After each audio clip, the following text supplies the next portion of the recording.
Good morning students. आज अपने 11th class के सिलेबस में जो ताल का सिलेबस चल रहा है उसमें कल मैंने आपको कहरवा ताल के बारे में बताया था। तो आज का विषय जो आज का वीडियो में विषय अपना वो है सूल ताल। मैंने अपनी सभी तालों को उनकी मात्राओं के आधार पर क्रमवार रखा हुआ है। सबसे पहली ताल जो सबसे छोटी ताल है दादर ताल, जिसमें 6 मात्राएं होती है। दूसरे नंबर पर ताल कहरवा जिसमें 8 मात्राएं होती है। तीसरे नंबर पर सूल ताल जिसमें 10 मात्राएं होती है। इस तरह चौथा नंबर, पांचवा नंबर और छठा नंबर। सिर्फ आपके सिलेबस की 2 ताल जिनका नाम 4 ताल भी कहते हैं, उसमें 12 मात्राएं, और एक ताल में 12 मात्राएं, और लास्ट वाली ताल है जो 3 ताल जिसे बादशाह ताल भी कहा जाता है, 16 मात्राओं की। ये ऐसा किया गया ताकि आपको याद रखने में सरलता रह जाए।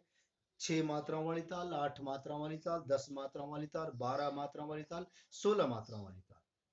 इनकी मात्राओं के अवसर, मात्रा क्या है? जो ताल में किसी भी गायन में जो समय लगता है उस समय को ताल की मात्राओं से मापा जाता है। इन मात्राओं से किसी भी ताल में जो समय लग रहा है उसका मेजरमेंट किया जाता है ताल में लगने वाली मात्राओं से। तो इसमें इतनी बात लिखनी है कि जो ताल, इसमें सबसे पहले इस ताल की मात्रा, इस ताल में 10 मात्राएं होती है।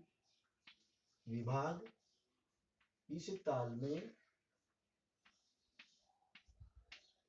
2-2 मात्राओं, 2 2 2 2 और 2, ये 2-2 मात्राओं के 5 विभाग बनते हैं।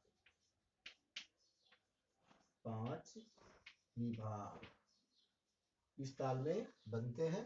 और इस ताल में बात आएगी फिर खाली। इस ताल में खाली कहाँ है? इस ताल में तीसरी मात्रा व पांचवी मात्रा, तीसरी व 9वीं मात्रा,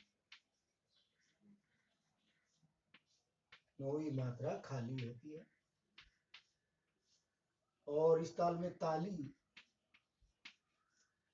जहां बजाई जाती है वो 5वीं मात्रा व 7वीं मात्रा। ये इस ताल के परिचय में बात आती है कि 10 मात्राएं, विभाग, 2-2 मात्राओं के 5 विभाग, और खाली तीसरी व 9वीं मात्रा, और ताली 5वीं व 7वीं मात्रा पर ताली होती है। और शम प्रथम मात्रा, अर्थात पहली मात्रा पर शम होता है।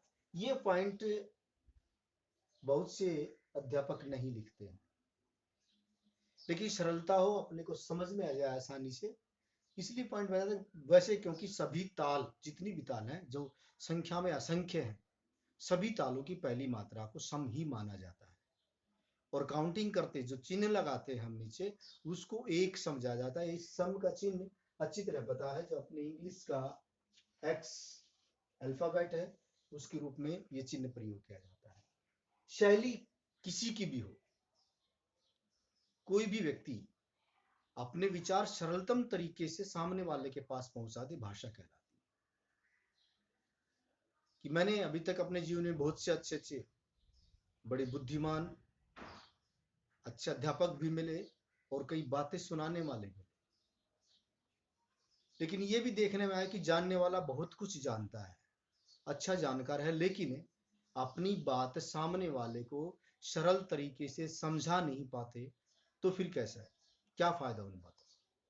इसलिए किसी भी अध्यापक का तरीका ऐसा ही हो कि जो वो जानता है उन बातों को सुनने वाले के पास, स्टूडेंट्स के पास या कोई भी सुनने वाला हो, उसको समझा सके और वो उसको समझ सके, वो सफल है। इसलिए तरीका ऐसा हो और भाषा ऐसी हो कि जो हम भाषा प्रयोग करें वो सामने वाले के अच्छे तरह से समझ में आने चाहिए। चाहे उनकी वर्ड बिल्डिंग कुछ भी हो, लेकिन ऐसे शब्द प्रयोग किए जाए कि सामने वाला समझ सके। फिर भी एक विद्यार्थी को यह हक है कि अपनी कोई भी बात क्लास में रख सकते हैं, विषय से संबंधित। जब तक आप प्रश्न नहीं करोगे तब तक ये प्रूव नहीं होता कि आप पढ़ते हैं। इसलिए जब तक प्रश्न नहीं खड़े हो तब तक माना ही नहीं जाता कि आपने कुछ पढ़ा है, चाहे वो कोई भी किताब हो, कोई ग्रंथ हो, कोई कहानी हो। इसलिए प्रत्येक बात जब समझ में ना आए तो क्लास में अपनी सब हेजिटेशन को त्याग करके अपनी बात रखनी चाहिए, ताकि उसको और सरल तरीके से टीचर बताने का प्रयास करे। क्योंकि जब तक प्राचीन काल की बात है, जब तक बच्चा रोएगा तब तक माँ भी दूध नहीं पिलाती। इसलिए कई बातों का पता नहीं लगता है। टीचर अपनी तरफ से पूरी कोशिश करता है कि वो सरलतम तरीके से अपनी बात रखे।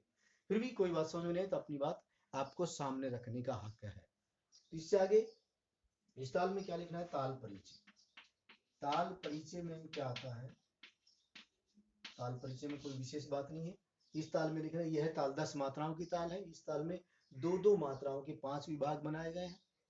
मात्राओं को दो दो विभाग के रूप में बांटा गया है तथा इस ताल में तीसरी और नौवीं मात्रा को खाली दर्शाया जाता है, जीरो के द्वारा दर्शाया जाता है। तथा ताली कौन सी? 5वीं और 7वीं मात्रा पर इसमें ताली बजाई जाती है। और शम इसका माना जाता है प्रथम मात्रा पर इसका शम माना जाता है, जिसको चिन्ह के रूप में और ताली के रूप में पहली ताली मानते हैं। पहली ताली बोलते हैं इसको, प्रथम मात्रा को। और इसके परिचय में अगली बात है क्या लिखनी है कि ये ताल, क्योंकि अब तक जो कहरवा ताल और दादरा ताल जो मैंने बताई, वो दोनों तालें तबले पर बजाई जाने वाली ताल थी, लेकिन यह ताल पखावज पर बजाई जाती है। आप दक्षिण भारत के संगीत को सुनकर देखेंगे, बहुत से जो विशेष नाट्य शास्त्रीय नृत्य हैं, भरतनाट्यम, कुचिपुड़ी, ये जो भी हैं, उनमें पखावज का ही प्रयोग किया गया है ताल देने के लिए। इसलिए यह ताल सुल ताल पखावज पर बजाई जाती है। लेकिन इसमें एक लाइन और लिखनी पड़ेगी, आधुनिक समय में हर चीज का जो प्रचलन है बदल गया, इसलिए इस ताल को आजकल तबले पर भी बजाया जाने लगा। और पखावज पर बजाने की वजह से इसलिए इसको खुले बोलों की ताल भी कहा जाता है। अब इसके इतना लिखने के बाद आप लिखेंगे इस ताल के एक गुण व दुगुण इस प्रकार है। तो आप इसके नीचे लिखेंगे एक गुण। पहले पूरी मात्रा लिखिए, 1 2 3 4 5 6 7 8 9 व 10। इसके नीचे बोल लिख लीजिए, धा धा, क्योंकि ये पहला पार्ट किसका है? मात्रा। हमने ये इसकी मात्रा लिख ली है। उसके बाद इसके पार्ट्स आता नीचे बोल, जो ताल के बोल पखावज पर बजाए जाते हैं। धा धा, दिन, इसके ऊपर अनुस्वार आएगा, दिन ता, किट किट, इसमें दोनों ये शब्द जो हैं की और ट दोनों एक साथ आएंगे, धा धा दी धा किट धा। और इसमें तिट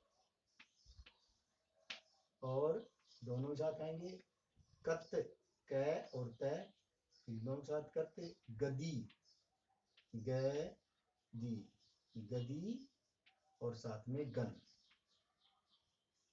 ये बोल मैंने पहले से लिखी ताकि बाद में पार्टीशन बनाने में कोई दिक्कत ना आए। अब इसके दो दो के हिसाब से दो मात्राएं, इसमें भी 2 मात्राएं, 5 और 6 इसमें भी 2 मात्राएं, 7 और 8 इसमें भी 2 मात्राएं, और ये बाकी बची रही इसमें भी 2 ही मात्राएं। धा धा दिन ता किट धा तिट कत गदी गन, ये इसके बोल है। अजीब से बोल है, क्योंकि पखावज के बोल ऐसे होते हैं जो आपको अजीब लगेंगे। ये इसके 10 मात्राओं के बोल हो गए। अब इनके ऊपर नीचे लगाना अपने को चिन्ह। पहली मात्रा हमने क्या दिखाई थी यहाँ पे? पहली मात्रा पे सम का सिंबल इस एक्स के द्वारा दर्शाते हैं। और तीसरी मात्रा पे बोला था, तीसरी मात्रा इसकी खाली, तो खाली को 0 से दिखाते हैं। अब ये बताया था 5वीं और 7वीं मात्रा ताली। अब यहाँ पर क्या लिखेंगे? सीधी सी बात, इसको इंटरनली समझ के रूप में इसको एक माना जाता है, लिखा नहीं जाता। ये एक होता है, लिखते नहीं है, समझाने के लिए लिख रहा हूं। ये है पहली मात्रा, तो एक मात्रा, यहाँ पे 0 है तो कुछ नहीं, तो फिर यहाँ पे क्या आएगी? दूसरी मात्रा, तो यहाँ पे क्या आएगी, तीसरी मात्रा, और नौवीं मात्रा इस ताल में खाली है। ये इस ताल का एक गुण होगा। जहां भी विभाग शुरू होता है, इसमें कितने विभाग, ये पहला विभाग, ये दूसरा विभाग, ये तीसरा विभाग, ये चौथा विभाग, ये पांचवा विभाग। तो पूछा जा सकता है तीसरा विभाग कौन सी मात्रा से शुरू होता है, तीसरा विभाग पांचवी मात्रा से शुरू होता है, छठी मात्रा समाप्त हो जाता है। ये चौथा विभाग सातवीं मात्रा शुरू, आठवीं मात्रा शुरू, पांचवा विभाग नौवीं मात्रा शुरू, दसवीं मात्रा समाप्त।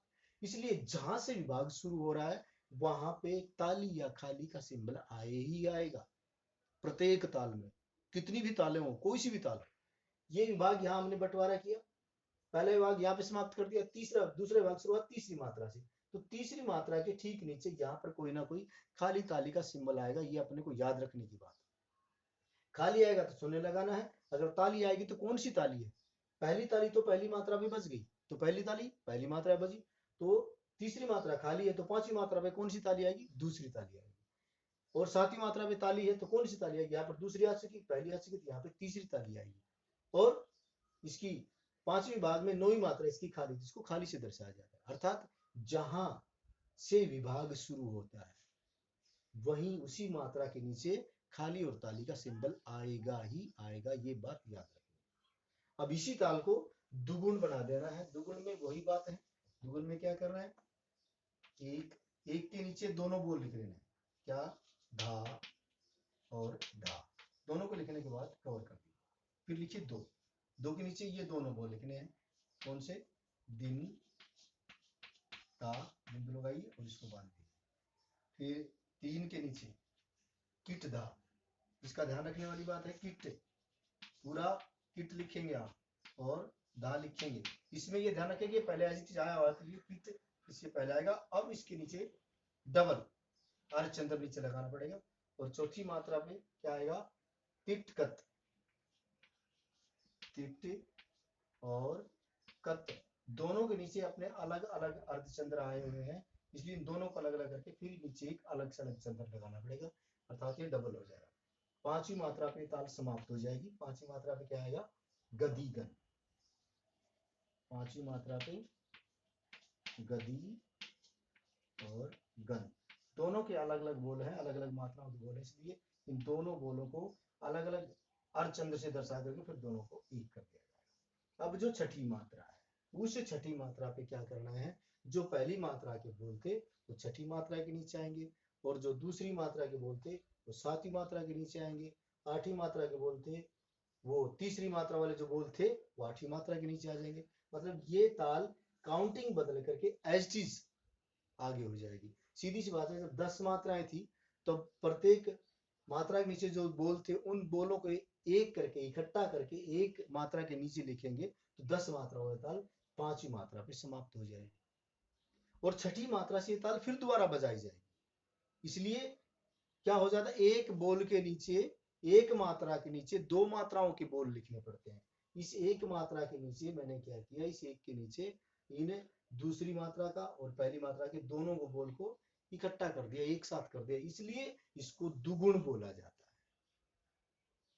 अर्थात ये ताल जो 1 मिनट में एक बार बजाए, धा धा दिन धा तिट धा तिट कत गदिगन, ऐसे 1 मिनट की क्लैपिंग बजाए हम 1 मिनट की क्लैपिंग करें और इस ताल को एक बार बजाया जाए, और फिर अगली बार दुगुन बजाने में क्या मैटर होता है, टाइम वही 1 मिनट का होगा लेकिन इस ताल को 2 बार बजा दे बजाने वाला, फिर टाइम वही रखे इस ताल को 3 बार बजा दे तिगुन हो जाएगी, और टाइम वही रखा जाए इस ताल को 4 बार बजा दे तो चौगुन। इस तरह जितनी बार बजाएगा तो बजाने वाले के अभ्यास के ऊपर निर्भर कर सकता है कि वो इसकी कितनी गुणात्मक लय को बढ़ा के ले जा सकता है, बहुत रियाज के ऊपर डिपेंड करता है बात। तो अपने को इतना जानना है, एक गुण और दुगुण, अगर तिगुण भी आती है तो क्या करना पड़ेगा, तीन तीन बोल उठा करके, 1 2 3, तिगुण में 3 बोल उठा करके एक मात्रा के नीचे कर दें। और अगर चौगुण आती है पेपर में कि आप सुल्तान का चौगुण में लयकारी कीजिए, चौगुण लिखिए, तो चौगुण में क्या करना पड़ेगा, एक मात्रा के नीचे, इस एक मात्रा के नीचे 1 2 3 4, ये चारों बोल उठाएंगे और चारों के चारों उठा करके एक मात्रा के नीचे रख दिए जाएंगे। लेकिन ये ताल अधिकतर इसकी जो लय होती है वो विलंबित लय में अधिक बजाई जाती है, वैसे ध्रुपद गाने में इसका प्रयोग किया जाता है। ध्रुपद की स्पीड तीनों होती है, विलंबित भी होती है, मध्य भी होती है, और फिर बाद में द्रुत लय में ध्रुपद को समाप्त किया जाता है। तो इसलिए ये ताल हो गई आज अपनी सुल ताल। इसको अच्छे से पढ़ें, जाने। पखावज की ताल खुले बोलों की ताल है। इसका ध्रुपद, धमार, विलंबित ख्याल आदि गायन शैलियों में प्रयोग किया जाता है। धन्यवाद।